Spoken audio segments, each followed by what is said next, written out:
Okay, beautiful. Hello and welcome. I am your host, the best podcast host in the universe, Steve Cully. I'd like to thank our sponsors at Procyon Partners. Procyon, one of the top 50 fastest growing companies in the nation. They specialize in employee benefits, wealth management, and retirement planning. President Sean Rabinowitz, proud supporter of our podcast network and everything we do. Green Street Trust International, owned and operated by Rennell Jump and UConn legendary men's basketball player Jake Voskuhl. They specialize in tax plans for businesses large or small. They will save you money or get you a big fat return on your taxes. To schedule your free strategic tax planning session today, go to www.greenstreettrust.com. Pete Finch and the Finch Law Firm is located in Bridgeport, Connecticut. If you've suffered any type of personal injury, slip and fall, car accident, your mother-in-law ran you over with her car, your wife got angry one night and decided to stab you, the Finch Firm is for you. Pete has won legal battles all across the state of Connecticut. He will go to war to get every dollar you deserve in compensation.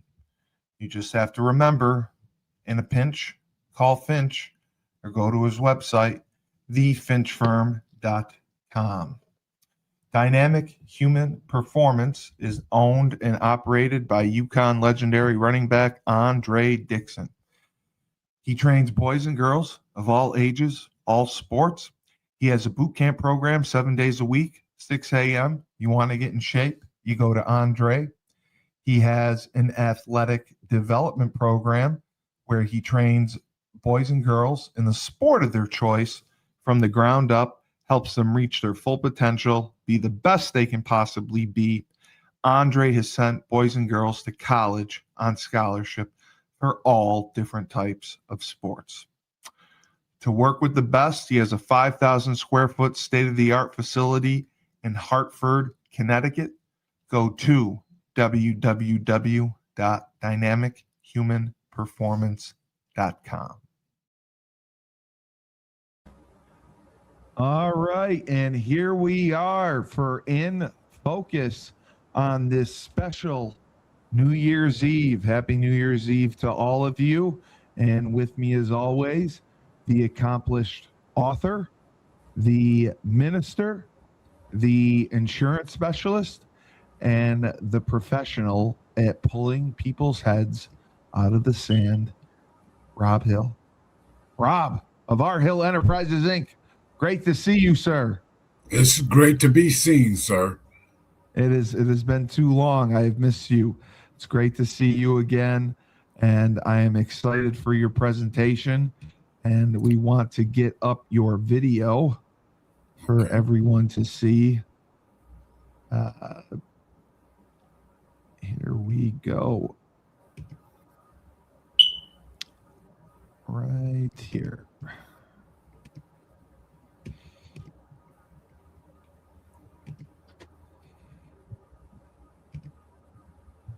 All right, here is the video. Years, hundreds of thousands of baby boomers will be retiring. But have you prepared for your retirement? Retirement planning has become the forefront of one's financial position. The problem is that many of us spend our lives running after the money rather than having the money run after us. After all, they didn't teach us how to plan for retirement in school. So now we have some catching up to do. It all starts with an important book called Ask the Right Questions, Get the Right Answers for Sound Financial Retirement Planning from well-known financial planner Robb Hill. In the book, he discusses why you need to prepare as soon as you can and to stop procrastinating. Find out the secrets that other financial planners will never tell you and how you will benefit from them. Aside from pensions being underfunded, Robb Hill's book gives you the inside look at how you can secure your future with small adjustments in your life. Get the book today. Ask the right questions, get the right answers for sound financial retirement planning from Robb Hill, and enjoy your golden years. Visit www.rhillenterprisesinc.com and get your copy now. All right. And there it is for black and white for everyone to see. And I Yes. wanted you to know your last show, we got a comment from Black Models who wanted your post. I believe your podcast. I believe they put it up. And Dimitri said your content and personality are amazing. And he is going to contact you. He said to please check your requests. I believe I gave him your website. I hope he messaged you, or he will. He just messaged me the other day. And then you had Chicago families and Illinois Icon who wanted your podcast to put up and promote on their Instagram sites. So you are going to be getting a round, just so you know. Not in that way, but you're going to be getting around. But yes, I am excited to see what you have for us today. Wills and trusts, very, very important.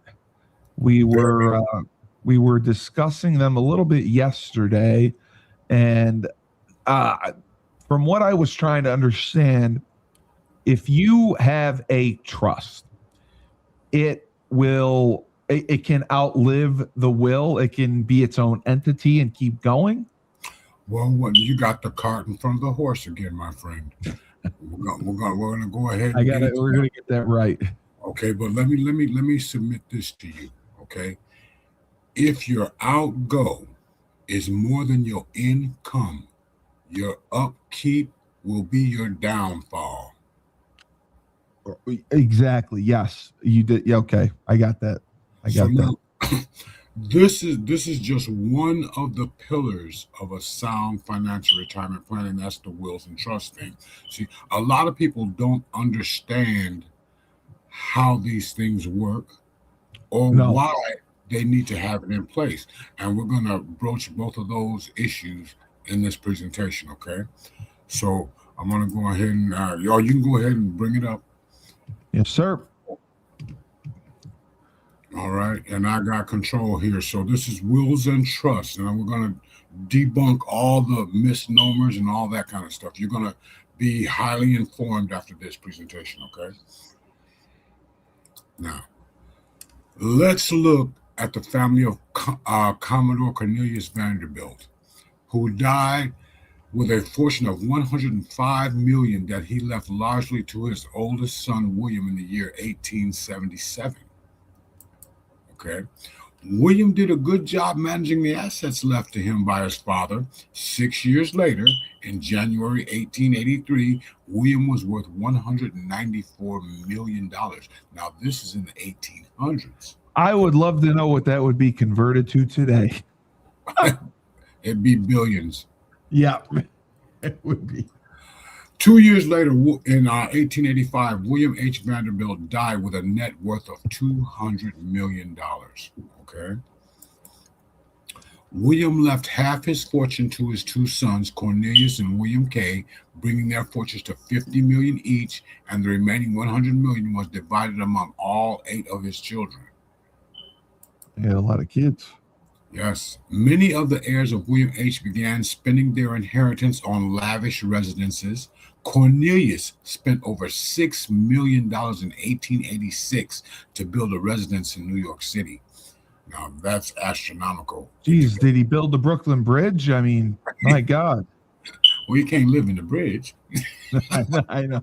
But of all William H.'s children, Frederick, who inherited only $10 million, did the best financially. At Frederick's death in 1938, he was worth $78 million. However, federal estate taxes consumed over half his estate. Excuse me. You hear that? Federal estate taxes. All right. So we want to get a good grip on what that means. The succeeding generations of the Vanderbilts did not do so well. According to Arthur T. Vanderbilt, author of Fortune's Children, The Fall of the House of Vanderbilt, when 120 of Commodore Cornelius Vanderbilt's descendants gathered for a reunion in 1973, there was not a millionaire among them. What happened to the money, right? Well, I was going to ask, do you think it was people taking advantage of them, get rich quick schemes, or they were just not fiscally sound with their finances? Well, the government had a big role in depleting that money. But then again, when you've got people that didn't earn their money, they don't value it. So they just they turn into spendthrifts and all this kind of stuff. And they're not looking at how to put that money to work for them to keep bringing in more money. So $1 million is not as much as you think it is. No, it's nothing. Not nowadays. Okay. But now to someone that has a firm grasp on how money works and all that, $1 million is a nice chunk of change. Okay. Yes. So now let's look at this. Listen to this. Only 3% of family assets on average survive to the fourth generation. See, a lot of people have no idea what that means. Okay. In the scriptures, in Proverbs, there's a verse that says, a good man leaves an inheritance to his children's children, and the wealth of the wicked is laid up for the just. Okay. Right. But I digress there. I mean, this is, all these principles, they come straight from the Creator. Okay. Now, the source for this information was Brookline, the Family Firm Institute in Brookline, Massachusetts. All right. So how a trust could benefit your estate plan. A lot of people don't realize that. What is your estate? What is it? Is it your assets? Well, it's your assets and your liabilities. Okay. Oh, and what you owe, you're saying. Yes. See, to get to your proverbial net worth, what you do is you subtract all your liabilities from your assets. In order to do that, what you got to do is you got to line up all your assets. Let me simplify this for you. An asset puts money in your pocket. A liability takes money out of your pocket. So death does not prevent you from paying your creditors? No. Okay. No. If it don't get you in the wash, it'll get you in the rinse. Okay, somebody gonna pay. All right. Mm-hmm. Okay, so we continue on. A trust could benefit your estate plan by eliminating estate taxes on your life insurance death benefit.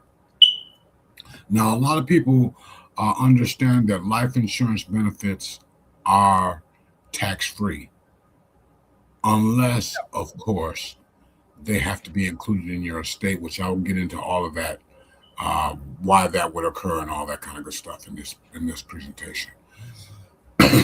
Preserve your estate for future generations. That is key right there.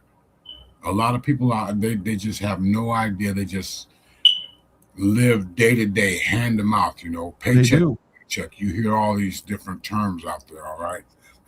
And that is by design.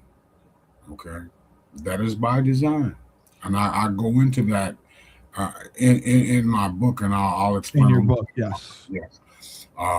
So protect your estate from future creditors or divorce. Somebody marries into the family for the money, right? And they got, I want half. Well, that's why you have prenups, right? Yes, definitely. Okay, so what is a will? A will is a formal and legally enforceable statement of how you wish to dispose of your property upon your death. Correct. A valid will allows your last wishes to be protected by law.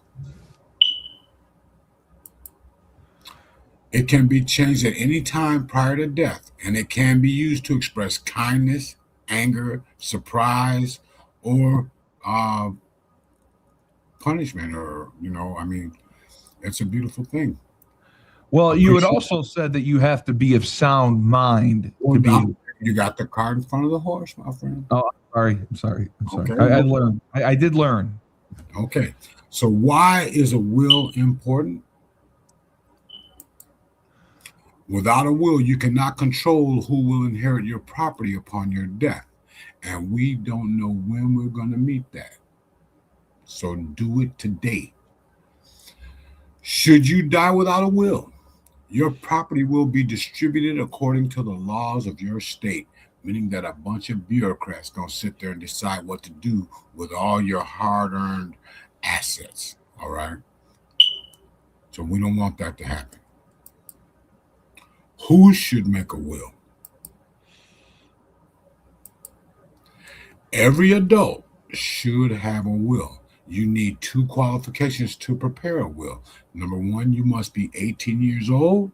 And number 2, you must be of sound mind, which is very subjective. Okay? That's very subjective. You want to leave $1 million to a cat? I mean, are you of sound mind? I can't argue. Right. Okay. Yeah. Okay. Sound mind means that you must understand what you are giving away and to whom you are giving it. Okay. You must prepare your will free from implied or actual threats, pressures, or trickery. The will should be written in the state of residence, and it will be honored across all 50 states. Okay. Now, somebody asked sound mind. Can that be challenged? Yes. It can be. Okay. Yes. Like I said, you got a person that wants to leave $1 million to a cat. All right. See, that would come and bring into question sound mind. Yes. Okay. Yes. Now, dying without a valid will. Okay, and many people fall victim to this. Okay, dying intestate. When someone dies without a will, that person is said to be intestate. The laws that govern the distribution of property in such an estate are known as laws of intestate succession. These laws determine who your beneficiaries, your administrator, and the guardian of your children will be. It's in the hands of the bureaucrats. Okay, you don't want to do that. You don't want to. You want to take control. I mean, 100% responsibility is on you. Does that mean like a judge makes that decision? Yeah, well, they've got judges, and then they got all them other layers of bureaucrats that, I mean, it could take years for them to get everything ironed out. Sort it out. Okay. Yeah, it could take years. Now, heir versus beneficiary. An heir is defined as a person who is legally due to inherit with or without a will. A beneficiary inherits through a will or other document, such as an insurance policy. Okay. Right. Next of kin refers exclusively to those who are blood related, while heirs usually refers to anyone who is entitled to inherit property from the deceased under state law. There's a vast difference there. Okay. So we need to get very clear on who is an heir and next of kin and all that. Okay. Now, this is an example. Bruce and Helen had a sizable joint estate, a home in California, and no children together. Neither had a will. Bruce died first, and Helen died a few days later. The California laws to intestacy distributed all the jointly held property to Helen's brother. Bruce's 3 children by a previous marriage received none of Bruce's jointly held assets. Why? Because the bureaucrats take over. Okay. And if they had put together a will and said Bruce's 3 children from the previous marriage would inherent such and such, they would have gotten a certain amount of assets. It's just that simple. And yes, Wow. it's just Wow. that simple. Okay? God damn you, Bruce. Why would you do that? Yeah, it's all jacked up. I mean, because see, a lot of people they say that they're gonna get this done. You know, there's They put it off. I know. apathy and procrastination, brother. Apathy and procrastination. These are two enemies that are insidious. Now, apathy says, "Well, I'll take care of it tomorrow. At least, at least it's on my mind." Okay, at least it's on my mind. Procrastination says, "I know I need to do it, but I'll do it tomorrow." Okay, and you've heard me say this many times that if you keep putting off what you can do today until tomorrow, what you end up with is a lot of empty yesterdays. Okay, Right. and we don't know what's going to happen, so do it now. All right. So that was just an example. Now here, there are three types of property: real property, which is real estate property and buildings; tangible property you can touch and use in its physical form, like cars and fur coats and things like that; intangible, this is property that may be represented by paper, such as stocks, bonds, copyrights, and patents. Okay, there's some other things that fall into there. Now we've got all these different descriptions for assets. I mean, you got the cryptocurrencies and all this kind of stuff coming out, and so we need to make sure that we get all this stuff in line. Is it an asset or is it a liability? Because you need to have all your ducks in a row when you establish this will. Okay, That's true. That's difficult to understand. What would crypto fall under? I'm sure they're still debating that.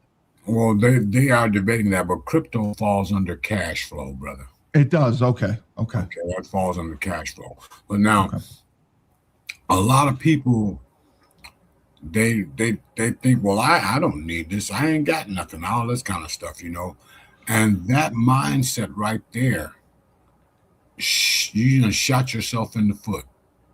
Okay. I mean, you got to change your whole mindset, because the United States of America, this is the land of opportunity. Okay. And it is the right of every citizen to lower their tax burden as much as possible. Okay. See, we live by the golden rule in this country, and I've explained to you what that is, right? He who has the gold makes the rules. All right. So now we go on definition. Escheat. Familiarize with yourself with this. When there is no will and there is no surviving spouse or heirs, estate property is said to escheat or pass to the state. The state tries to find heirs for 10 years. Really? Then I'm sure they work hard. To the state permanently. Yeah, I mean, really, no. Our government has an insatiable appetite for everybody else's money. I thought for some reason if a will, there is no surviving spouse, that it can be the word I'm thinking of, bid on. People can bid on it. Well, no, actually, the word I'm looking for is contested. It can be okay. Okay, but now,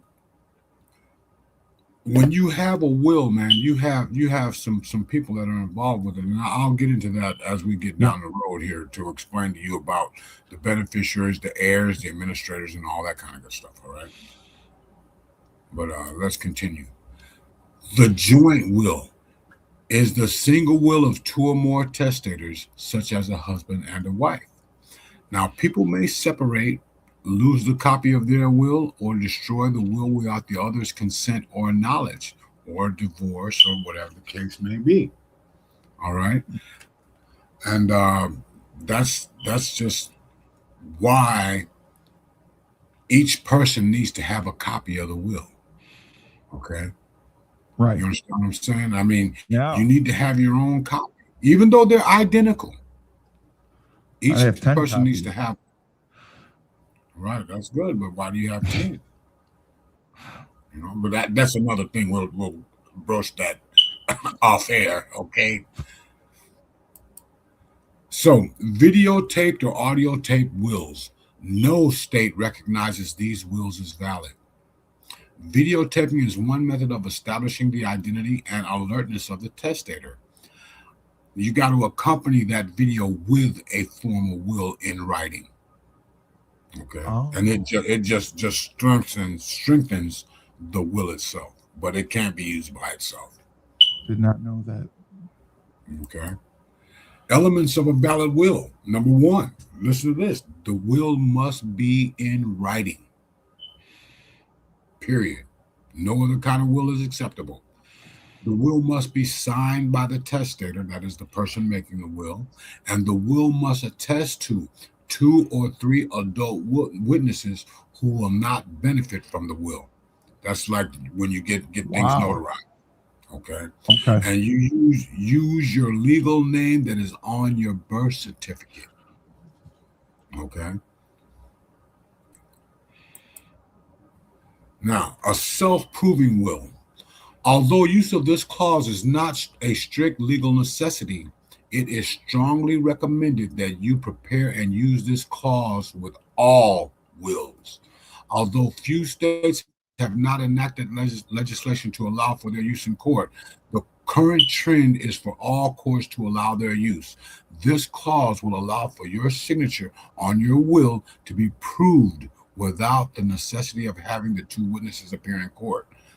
A point which will save time, money, and trouble in having your will admitted to probate when necessary. What this is saying is that we don't have to bring in the witnesses to your will to prove that that's your signature. Okay. Right. See, when you make a will, it's not that you just make a will and you keep it in your safe deposit box. You have to file a copy of it with the state. Oh. Yes. I mean, you can't just show up with a will and say, this is the will right here that my granddad left. They got no record of it. There ain't no paper trail. You could have wrote that thing up yourself. And there's all kinds of fraud. Oh, wow.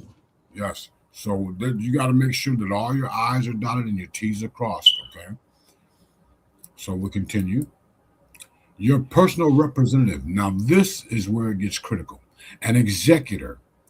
The person the testator chooses to handle the affairs of their estate. That's after they pass or if they become incapacitated.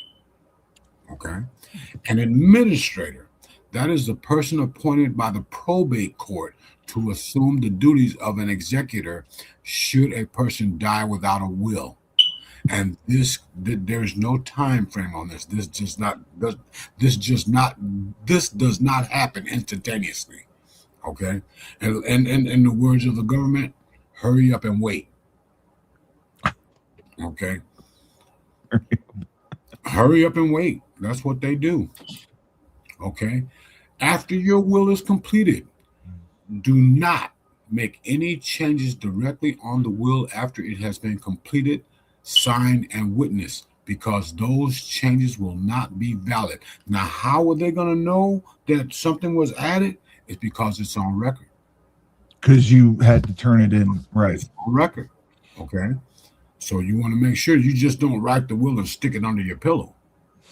You get it notarized, get it witnessed, and you send a copy to the state. Okay, so that they have a record of it. So prepare a codicil or prepare a new will. A codicil is an addition to a will. An amendment, so to speak. So you can make an amendment. Right, or a new will. If you create a new will, destroy the old will. And you have to tell the state to do the same? Yes, okay. Yes. You want to make sure all your I's are dotted and your T's are crossed. Okay? Now, what is probate? This is what we want to avoid. Probate court is the entity that processes the estate of a deceased person. The probate estate is all of a person's assets that go through the probate process. If you die without a will, everything goes through probate. And it could take years. Okay. Well, It's because not free. There's a cost associated with it also. is any family member able to contest the will and go to probate court if they want, or do they have to be a If direct? the will is structured properly and all the I's are dotted and the T's are crossed, no. Okay.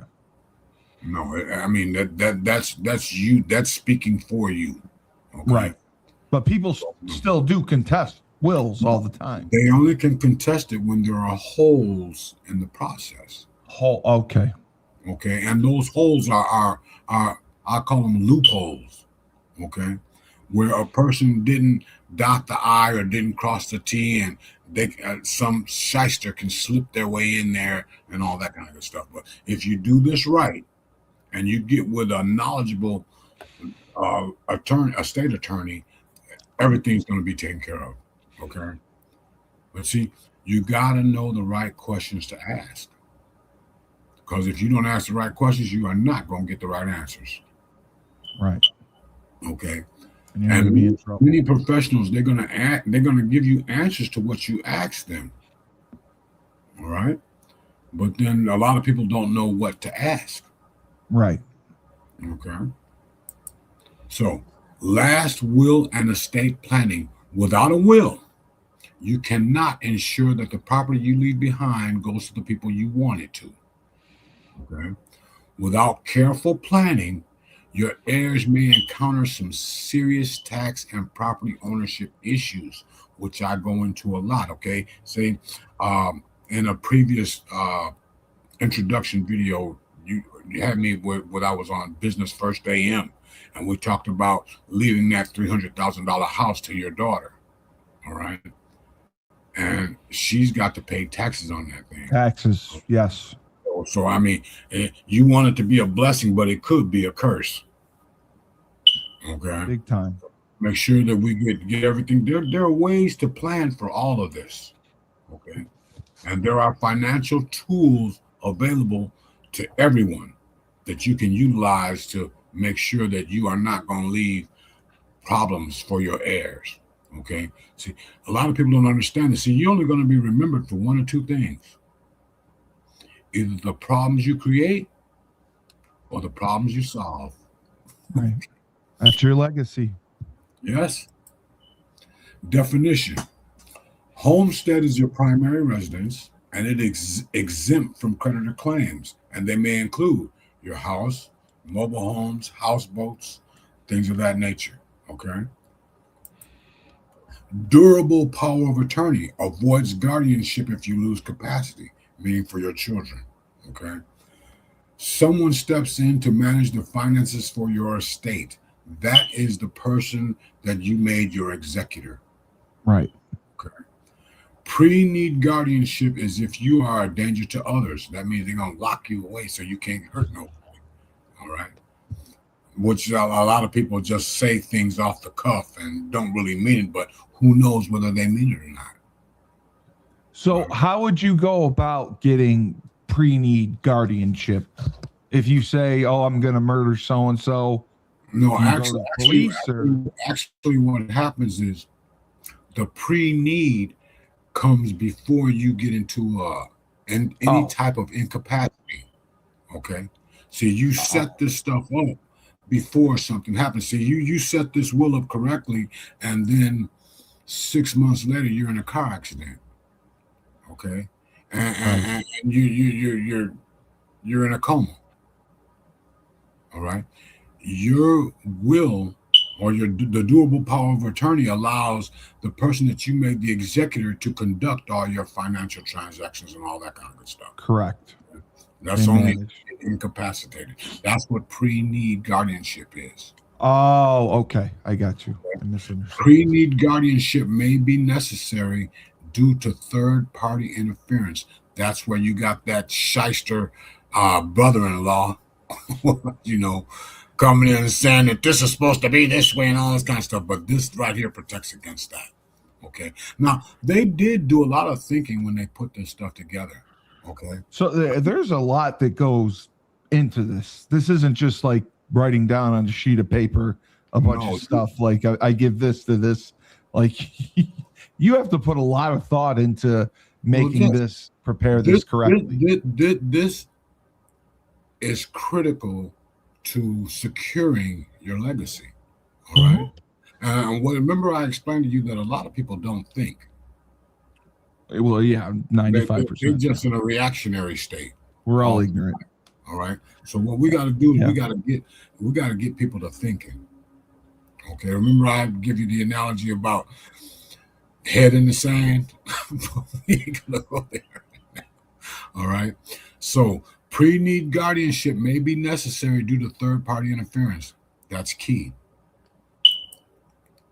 Minors, ways to appoint your guardians. That's also a pre-need guardianship thing. If you get incapacitated, who's going to take care of your toddler?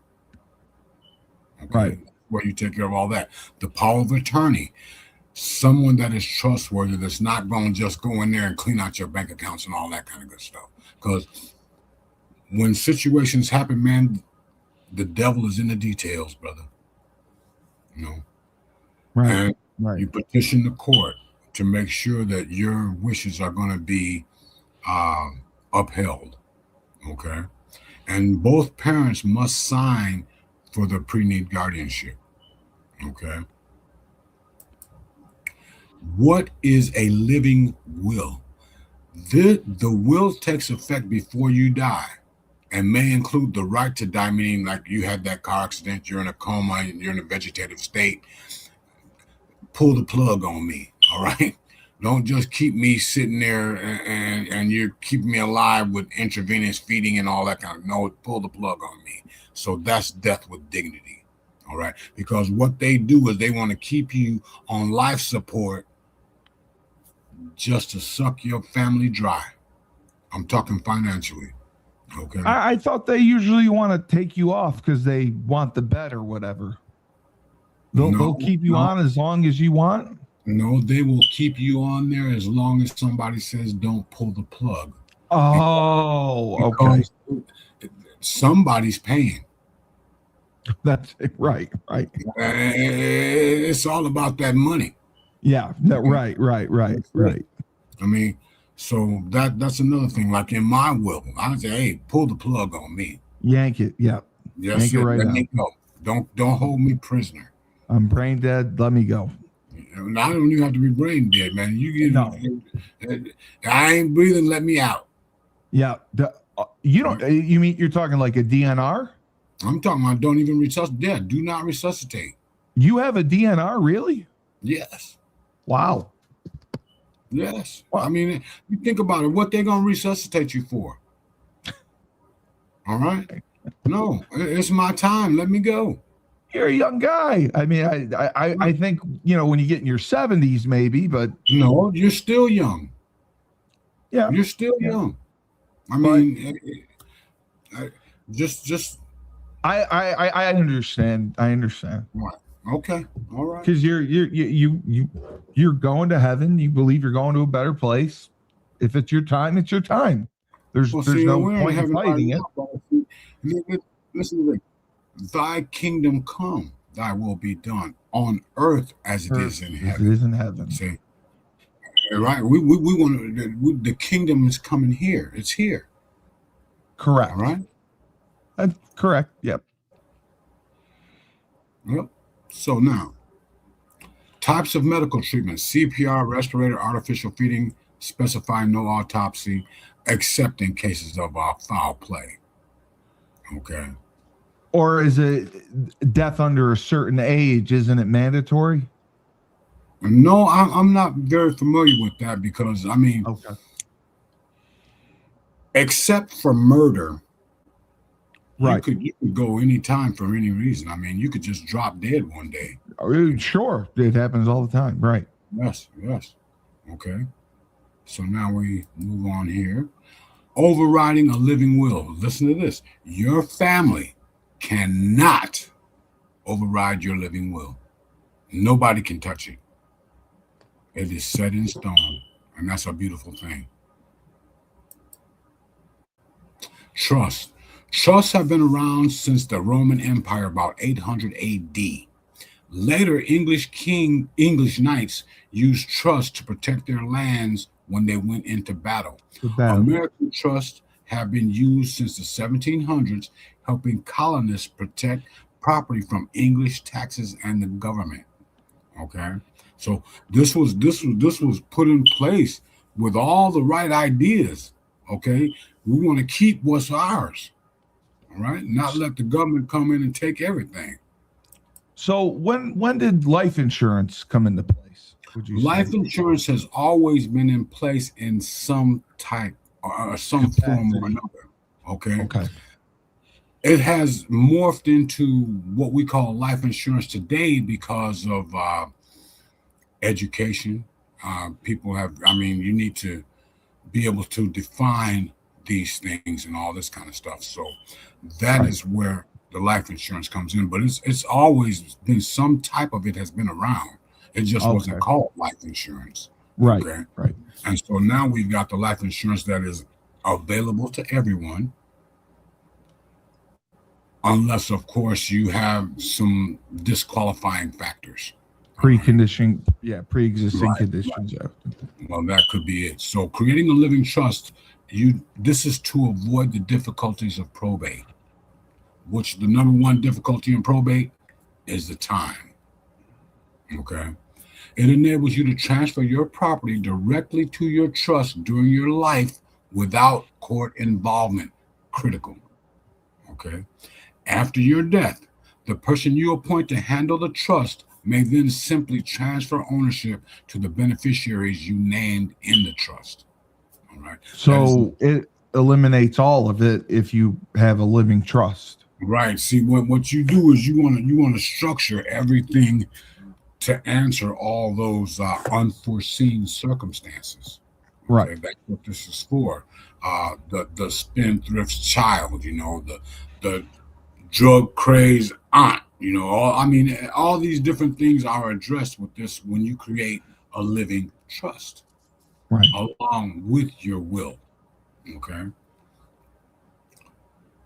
Now, the definition of a living trust. Listen to this: a legal agreement in which a person owning property, the grantor, hands over legal title to his or her property to a second person, the trustee, who manages it while the grantor is alive.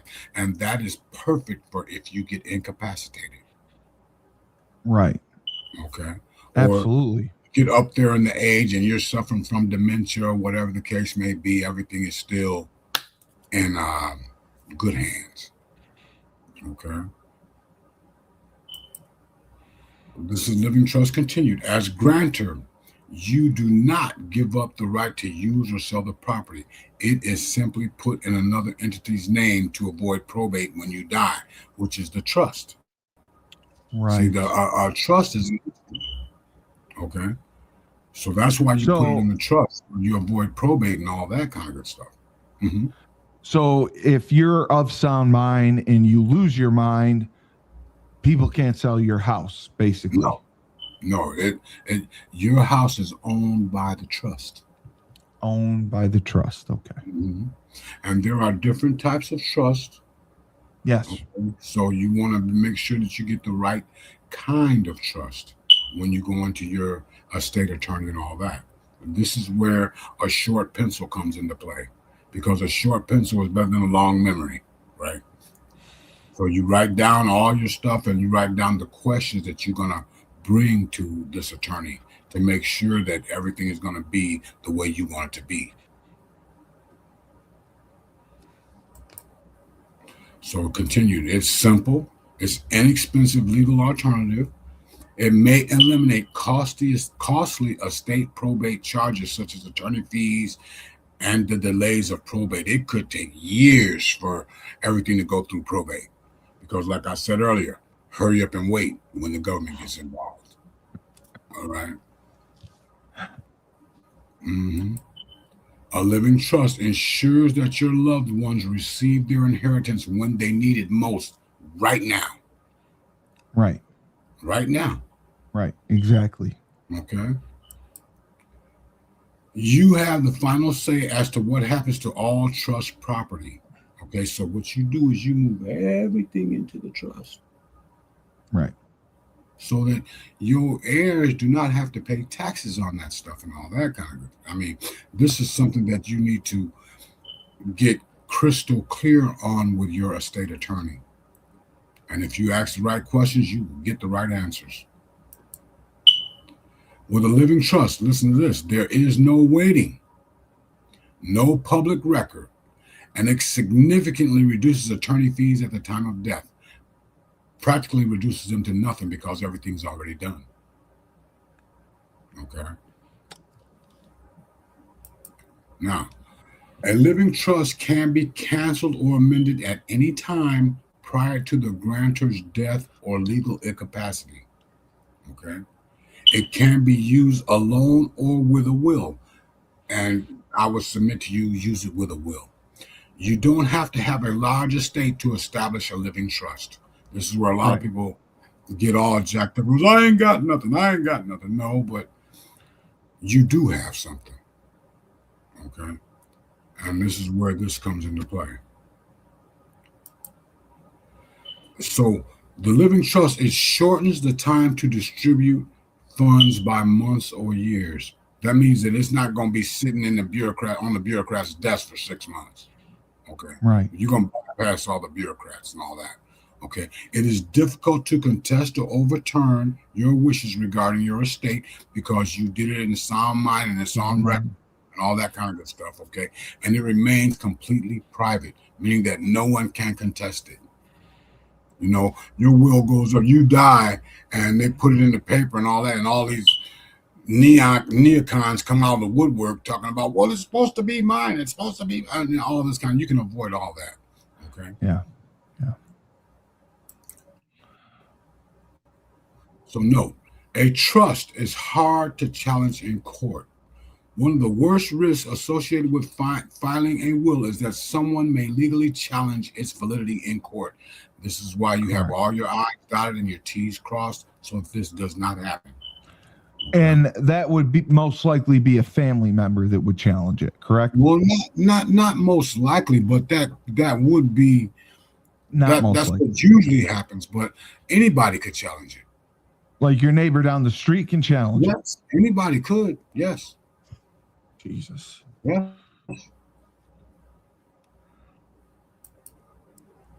So no, your privacy is assured. You control your assets, and it provides conservatorship rights, meaning that your assets will be conserved by the persons that your executor and your administrator and all that kind of stuff. Out of state property is protected. You know, you own that big old house down there in Florida, so it's gonna be protected too. Right. I gotta take care of it. Legally recognized all across the states, all across the country. Universally, there's not a lot of difference between state by state. Well, no. Once you have it and all your I's are dotted and your T's are crossed, it is valid. Okay. Everywhere. You can go and mess around and something happened to you in Italy. Your will and your trust is still going to work. It's still good. Okay. Yes. Okay. Your income taxes are unaffected by a living trust. Upon your death, your heirs will save on federal estate taxes. Why? Because everything is in the trust. Right. And you're not giving it to the people because the government wants to tax you when you receive things. All right. So this is how you avoid your heirs having to go through that heartache. Okay. And like I said many times, our government has an insatiable appetite for other people's money because they do not produce anything. Everything that they give to the people, they must first take from the people. They take it away. We want to lock their hands. Okay, we want to lock up our stuff. All right. So, definition, revocable. That means that you may amend or cancel the trust agreement or appoint a new trustee at any time. Now, this revocable, it falls across a whole lot of different financial tools like life insurance and annuities and all different kinds of things. Revocable means you can change who the beneficiary is. Okay. Revocable, a trust that takes effect while you're alive. This is a revocable living trust, meaning that it can be changed or altered. Okay. You got that? You clear? Yes, sir. All right. AB trust. This is for married couples. An AB trust is a type of revocable trust for married couples whereby the couples are able to do some basic estate planning. Now, this is where they both need to have their own copy of the will. Okay, they can be identical, but each person needs to have a copy of it. Okay, and it all needs to be filed with the state and all this kind of good stuff. All right, both persons, the husband and wife, need to do this on their own. Okay, because if there's any issues come up, the first thing they're gonna do is they're gonna look at these wills. Okay, and make sure that nothing has been changed or altered or anything like that. Now, the irrevocable living trust. This is exempt from federal estate taxes because the trust is not considered to be a part of the grantor's taxable estate. That is critical right there. Huge. It's huge. I mean, you're not going to be taxed on it. There are many types of trusts out there, brother. Okay. So a person needs to be very astute about what they're looking for when they're talking about a trust. Okay. There are different types. Okay. But that's another conversation. So the goal, listen to this, to take out of your name as much money as possible, keeping it from the the income reduction squad and other agencies so your beneficiaries will inherit instead. All right? Right, like right, the right. IRS is right up there with Al Qaeda. Okay. Yes. They're a terrorist organization, man. They are. No. IRS, man, you get the hairs on the back of your neck stand up. Yeah, it's the Income Reduction Service. Income Reduction Squad. Squad. I got to get that right. Squad. Okay. Caution. You are giving up the right to control and amend your trust when you have an irrevocable one. There may be gift tax consequences resulting from transfers into an irrevocable trust. That's something you need to address with your estate attorney to make sure that's not going to happen to your heirs. No, don't give the probate court control over your assets. Never. You got to take 100% responsibility. Okay. Seek and ye shall find. Okay. Because you need to have things in position to control who inherits and who can't stick their hand in your pocket when you're gone. Right. So insurance trust, putting a life insurance policy into an irrevocable trust allows the death benefit to be excluded from your estate for estate tax purposes. Now, this is not for somebody that has a $20,000 death benefit. Okay. Right. Exactly. This is for someone that has insurance policies approaching 6 figures and above. Okay.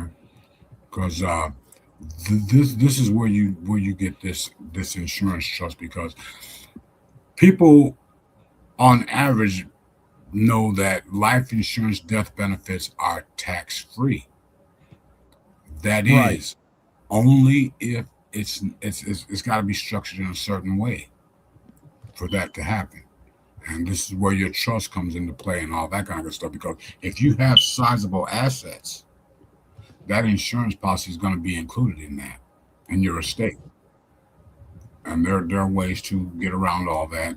This is where your estate attorney is going to come into play to help you avoid that.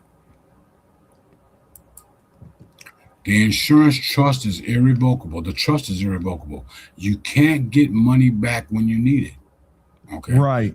The grantor must pay premiums of the life insurance policy, meaning that the person who the policy is on, they got to continue paying the premium. Okay. And they can't, I mean, even if it's a whole life policy, they can't take loans against it or anything like that because it is in the trust. Okay, and it's got to stay that way. Now, there are reasons to do this and reasons to do something else, which is an individual thing. This is not a cookie cutter plan. People's needs are different. Okay, this is where you explore every avenue that would be advantageous to you. Okay. Absolutely. Yes, yes. Insurance trust. Without the use of an insurance trust, an individual must include the face value of any life insurance policies in their estate. This may force of estate taxes, and this is what we just went through before. This helps you avoid that. Okay, because they've got all kinds of life insurance. Well, life insurance is life insurance, but they put all kinds of names on it: mortgage protection, final expense, accident, all these different names on it, and all that kind of stuff. But when you structure your financial toolbox, okay, you want to make sure that all these issues are addressed. All right, and it's not as hard as it may seem. It may seem like a lot of information. But it's simply this: 2 + 2 = 4. Period. It is. That's it. It's just that simple. A trust created through your will must go through probate. Think about that. Oh, hurry up and wait. Do that. You don't do that. Right. You create your trust and or your will. Okay, you don't do the trust through the will because we want to avoid probate. Now, community property. A husband and wife commingle their property. Commingle, that's a funny word, huh? It's a very funny word. Everything is together. Okay, your stuff is my stuff and my stuff is my stuff. Okay, I digress. Well, who does that? That's usually what the wife says. It says your money is my money and my money is my money. Right. Yeah. So come on. The spendthrift provision. This is to stop those irresponsible heirs from knocking out everything. Okay, a revocable trust may contain spendthrift provisions that prevent beneficiaries from assigning their interests in advance. Meaning, I'm gonna buy me a Ferrari, because I know he's going to leave me a bunch of money. It's not gonna let that happen. So, additional elements of a trust, and this is key. The pour over will. This is a supplement to the trust. The trust is not a supplement to the will. So it catches any assets not in the trust and puts them in there. A unified tax credit exemption. This is from the Economic Recovery Act of 1981, single versus couple.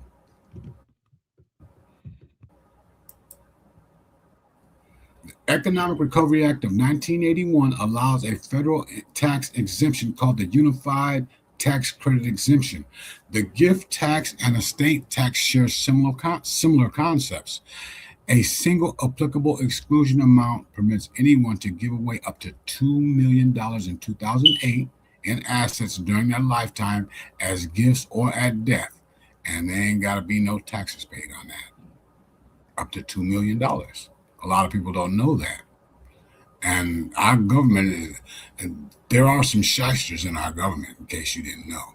Okay. And they'll have you pay taxes when you don't actually have to. All right. So paying estate taxes. Many estates do not pay federal estate taxes because there is a $2 million exemption and an unlimited marital deduction. A lot of people don't know that. Your estate may still be liable for paying federal and state income, gift, and state inheritance taxes if it is not structured correctly. So all taxes must be paid from your estate before any bequests are distributed. You remember the example that you left that house to your daughter. All right. Listen to this. All taxes must be paid from your estate before any bequests are distributed. Bequests are the people that are supposed to receive these things. Okay. And this is why your blessing that you thought was a blessing could become a curse. You clear? Exactly. Okay. No. You decide who the trustee and secondary trustee will be. And it's better to have more than less. Okay. Because you never know what's going to happen. We don't know what's going to happen. Tomorrow's not promised. No. Okay. So you want to have this set up to where there are some people like, imagine this. You got everything all set up and you're trustee and all that. You got everything all set up. And then you get into a car accident and you get incapacitated. Okay. And then your trustee has a heart attack and drops dead. What happens?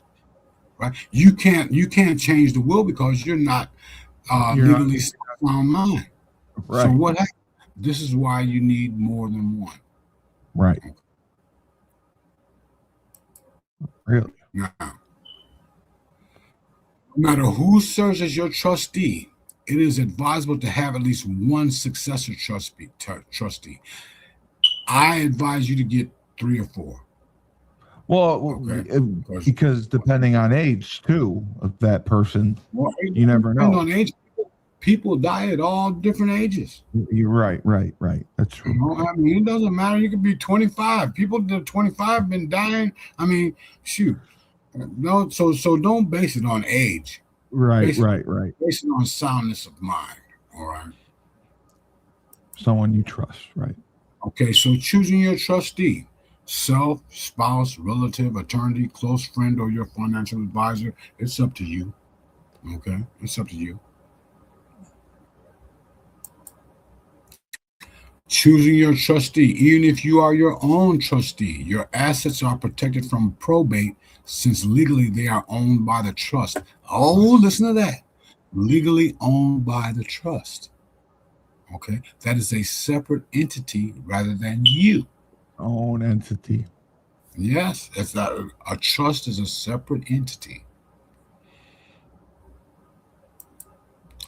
To prepare, you need to get all your real estate deeds, your corporate stock certificates, your savings accounts, checking accounts, everything that you own, everything that you owe, all of that, everything. You need to get everything together because you don't want to be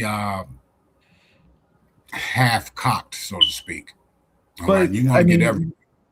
Can't that change over the years? I mean, if you gain property, lose property, gain, credit, lose credit. It's definitely going to change if you are minding your P's. I mean, everything, because what you want to do is you want to increase your assets. Absolutely, okay? Yes. And so this is why that living will and all the living trust and all those things are key. Right. Because they are living, so to speak. They grow with your portfolio. Okay. Right. And this is part of a person's portfolio. A lot of people don't realize they have a portfolio, but they do. Right. Exactly. Okay. So to prepare, you got to get the proof of property ownership on all your real estate, antique or classic cars, and you want to total all your assets. Now, an asset puts money in your pocket. A liability takes money out. And debts, including mortgages, bank loans, and other expenses, all those things, you need to get all that stuff and put this stuff in your will or in your trust, okay? Because you need to know everything. And your family does too. They don't want to be blindsided by something down the road. You've been gone for 2 years and now here this thing shows up. I mean, what is this? And it happens. So also included are your safe deposit boxes, your real estate, stocks, bonds, and your accounts receivable. If you have a business or anything like that. Okay, this covers everything. All right. I mean, this is perfect when they put it together. On paper, it's perfect. it all gets jacked up as soon as you start adding the people to it. Okay, the ones that are supposed to be overseeing how to do this stuff and all that. See, so you need to be knowledgeable about these things, and how to properly structure everything so that you don't leave your your heirs over a barrel, okay, or behind the eight ball, so to speak. So also included are your businesses. They solely own partnerships or corporate interests, all bank accounts, household furniture, everything basically, okay, everything. Not included are your personal autos, insurance not payable to the estate. That is a critical term right there. And S corporation stock. These are things that are going to be in your trust. There are different types of trusts. Okay. Right. Right. So no, with the trust in place, your family does not have to go to court, appoint and pay a personal representative to administer your estate, provide the validity of your intentions, no long delays in distributing the estate, and limitation of transferability. Those are critical benefits to having your stuff structured properly. Okay? This is critical. The information you obtain at this lecture is not, nor is it intended to be legal advice. You should consult an attorney for individual advice regarding your own situation, because this is not cookie cutter. No. Fit for others, and some things won't fit. So you need to this is just to bring you up to speed, to give you some ammunition for when you go to your estate attorney and your life insurance agents and all these different people. Okay, you want to find out what's best. I mean, there's lots of different types of life insurance: whole life, term life, index, universal life, increasing term, decreasing term. There's all kinds of things and these tools will definitely help you solidify your personal portfolio. Okay, Absolutely. and so that's what I strive to do, is just give people the ammunition they need to set up a solid financial plan, so that there will be something to pass on to your heirs. Okay, and you won't just be a memory. Yeah, that's your legacy. Yes. So, any questions you got? Yeah, we did have a question. So, if you were to grade Donald Trump's performance in 2025, what would it be? Mm-hmm. And then 2 goals you would have for Donald Trump and his office going forward for 2026, since it's the new year. Okay. Well, the first thing, I give him 100%, because he's doing everything he can. Okay. Now, mind you that he's wading through the swamp. Oh, he is. All right. And the corruption is so entrenched in our government. I mean, it's just everywhere. And I commend the man for standing up and keeping on moving. All right. Because everything's against him, except for the American people. The bureaucrats, man, they're in there, boy. They are entrenched. And so, for what I want to see is, I want to see some perp walks. I want to see some arrests. I want indictments, man. I want to see, where is all this money going. Well, I mean, we were just talking about a presentation called The Trillion that I'm gonna have to bring up one time too. But man, the swamp creatures are all over. You look at all this fraud coming out from Minnesota, and that's just not. Well, it's just not Minnesota. That was the other question. Yeah, I know. That's the tip of the iceberg. Just Minnesota. Yeah, it is rampant. And you know, the most people that are conducting this fraud are immigrants. Illegal immigrants at that. Yeah. Well, illegal immigrants. I mean, yeah, no, I know. I know. People want to say, And well, you're just messing with the migrants. No, they're not. We're talking about illegal migrants, illegal aliens, so to speak. All right. yes, We want to get every one of them that's illegal and get them out of here. Get them out and get them out of here. You know, I never really. Well, it always stuck with me. Why do they ask you when you like if you're filing for unemployment? Why do they ask you if you're Hispanic? they do. I'm looking at the of the welfare and all this kind of stuff. Why is it when you go into a welfare office, they want to register you to vote? That's You hear true. me? They do. Get that done. Well, Yeah, you want to get it get out of these the way. food stamps, we're going to register you to vote too. Yeah, you know this is from the Democrats. Yeah. Yeah. You know, No, I know. It's really, really, really weird how all this stuff got slipped in and nobody said nothing. Why do we have to wait 10 years, 20 years to find out that this is fraud? Because the oversight is not there. Right. Right. But then when you get when you get the foxes guarding the hen house, you realize there's going to be some hens slaughtered. Oh, yes. Very much so. Yeah, so we got the foxes guarding the hen house. All right. And what we got to do is we're going to have to eradicate all of them. All we got to do is apply the Constitution to it. The Constitution is a self-cleansing document.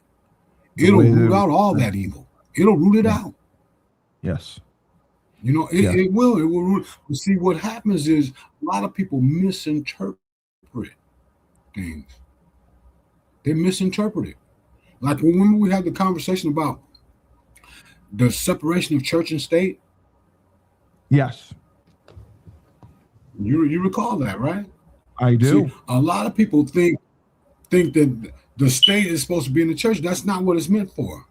It's meant for the state to stay out of the church, meaning exercising their control over the church.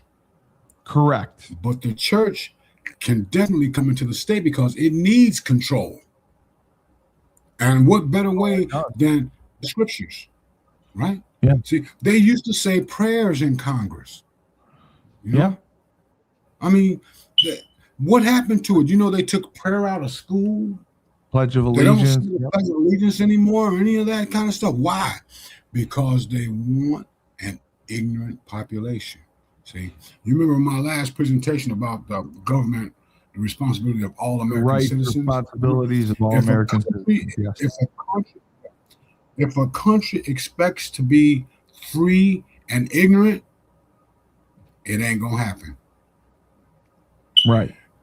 Freedom comes with responsibility, and freedom is reserved for knowledgeable and virtuous people. All right. See, when you got people walking around here now looking like they straight out of a cartoon, you wonder. I mean, all this nonsense going on. See, they want to just keep everything not clear. They want to give you a blurred vision of it. Be confused. That's it. Yeah, they want people to stay confused.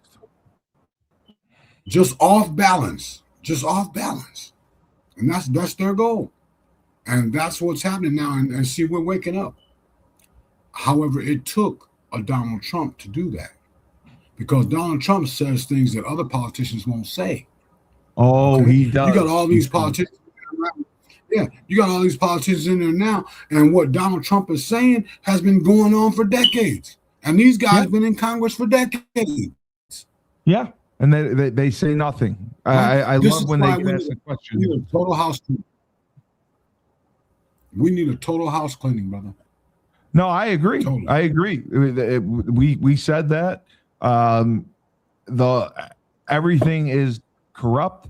Everyone has an agenda, and it's not for the betterment of the people of this country, unfortunately. And the immigration situation. Let me insert this right here. See, what we don't need is we don't need a government doing anything for us. We need the government to get out No, the way. step back. Get the hell out. Yeah, step back. Get out the way. Get out the way. Let us live. Right? Yes. And let the free market take over. Absolutely. Okay?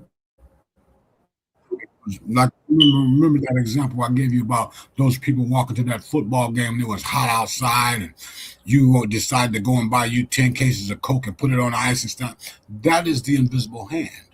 See, the marketplace will decide who stays in business and who goes out of business. It does. Right? The marketplace will do that. You don't need government regulation and all that kind of good stuff. It used to be that if you cut hair, all you have to do is put a sign out in your front yard, say haircuts, $7. Then the government bureaucrat came over there and said, well, no, you got to have emergency exits. You got to have a fire extinguisher every 10 feet. Right. You got to have a transgender bathroom. All these regulations. See? Well, we were becoming regulation nation. But see, what Donald Trump is doing is he's knocking all them regulations out, because what regulations do is they make it harder to do business. Much harder. And my friend is a small business owner, and he thinks people going into business for themselves is what's best, because working for the man is difficult enough. But he said with the wages, with all the oversight, it is very, very difficult to start a business and have success and turn a profit within 4 or 5 years. He just said they make it impossible. Well, actually, the statistics state that every new business goes under within 3 years. Yeah, absolutely. Yes. Within 3 years. Yeah. Okay. And so I believe that. This is due to a lot of people actually not having the infrastructure in place. Correct. Okay. And infrastructure meaning all the cost of doing business. Okay. Right. Like I was on a call the other day when I just totally got immersed in getting the marketing aspect of R Hill Enterprises. I mean, we got so many different avenues, man, and I'm not no technological guru, okay? And so I'm up to here. Right now. I'm drowning in all this stuff, man. This is I'm like, wow.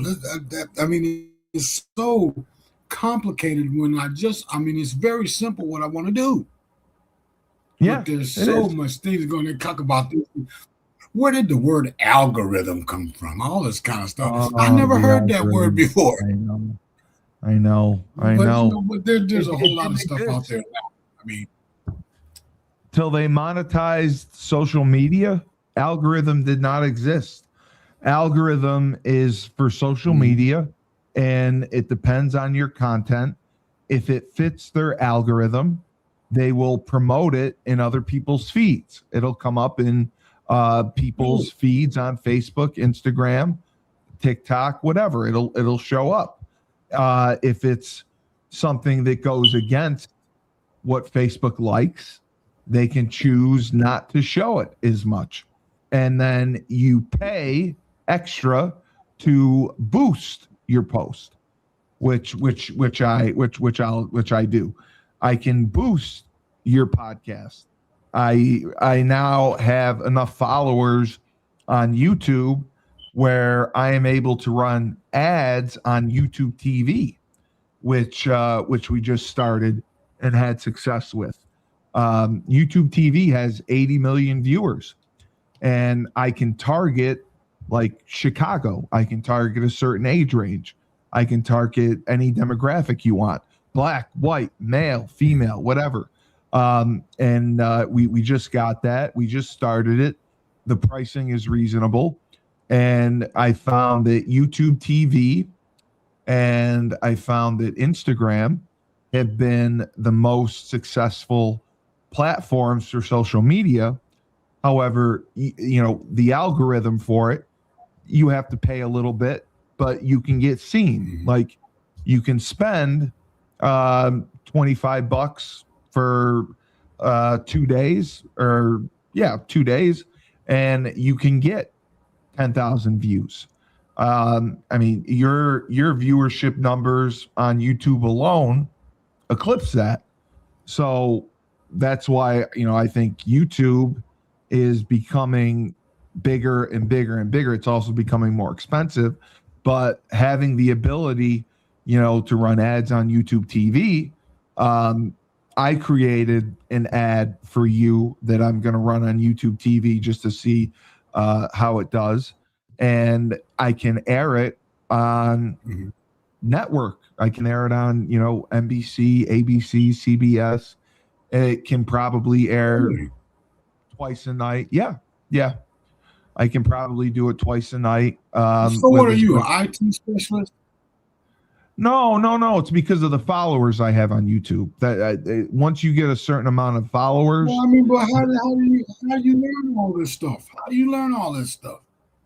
I didn't know until I hit over 20,000 followers that I was allowed to advertise on YouTube TV. I had no idea. But the other stuff I knew, Facebook is not the best platform. Instagram has been the better platform as far as, for viewership for you and, the people that have reached out after watching your show. Like I said, we had Black Models. We had a couple of Chicago podcast platforms reach out wanting to put your podcast on their network and promote it. That's a beautiful thing. So that's huge for getting your name out in Chicago. So that is what I am going to do with them. I just I shared the show with them, and I am going to get pricing from them. It's very inexpensive. I'm going to try it out and see what happens, and then I'm going to do the YouTube TV, and I think it'll work. All right, so we're going to be back on Friday. Yeah, we can go on Friday. Meet again on if you have Friday? another presentation, absolutely. Yeah. I mean, you draw well, absolutely, and we haven't gotten censored, so we've been good.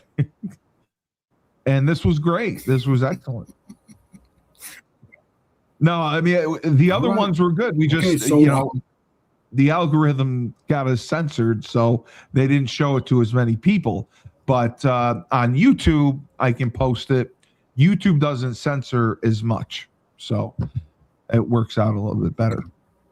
But yeah, no, I'll this was live on YouTube. This got good viewership, and I have an ad planned that I filmed for it. If you want to film something instead of me, you're welcome to, and you can send it to me. You have the camera, you have the microphone. If you want to film it, you can. All you have to do is turn it on, and you have Zoom or Google, whatever the Google is. You can film yourself. You can film a video and email it to me, and then I can run it as an ad on YouTube. But I created one for you. Brother. I created one for you to run just as a test, just to see how it did. And then on Instagram, we're going to send it to these 3 groups and see how they do with it. See if they they're going to put it on their network and see if it works out well. All right, my brother. So you have a happy new year. And Friday, absolutely. Presentation. I think about that New Year thing. What's new in the middle of the winter? There really isn't. There really isn't. And then and think about this. They call the beginning of spring April Fool's Day. Yeah, they do. There's got to be some irony in that. The beginning of spring, when everything's new, is April Fool's Day. They're fooling and we're going to have the new year start in the middle of the winter. Exactly. Exactly. What's new? Nothing's new. Exactly. I know. But yeah, we'll go Friday. I'll text you. We'll probably go at Um, uh, 12 o'clock your time. 12 o'clock your time. All right.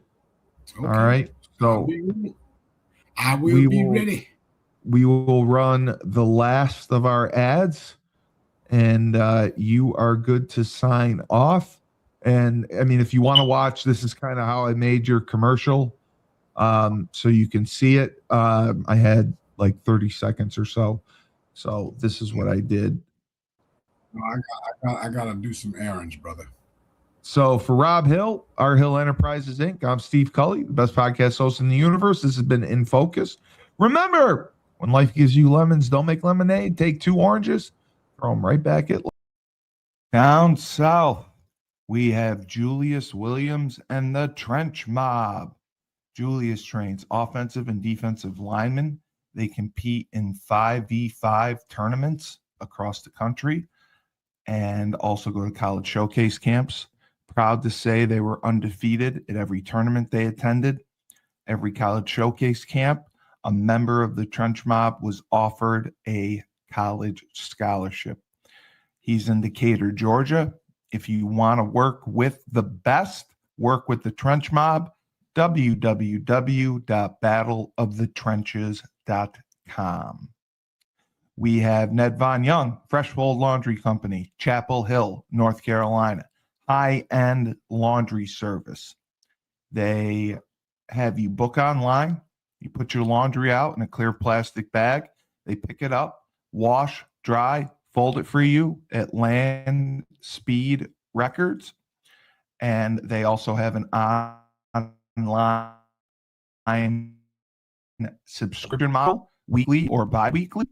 They offer now a pickup and delivery service, so you can have your laundry done without leaving the comfort of your own home. Again, washed, dried, and folded for you and returned to you within 48 hours. They also have an expedited service. They have deals for college students in the area as well.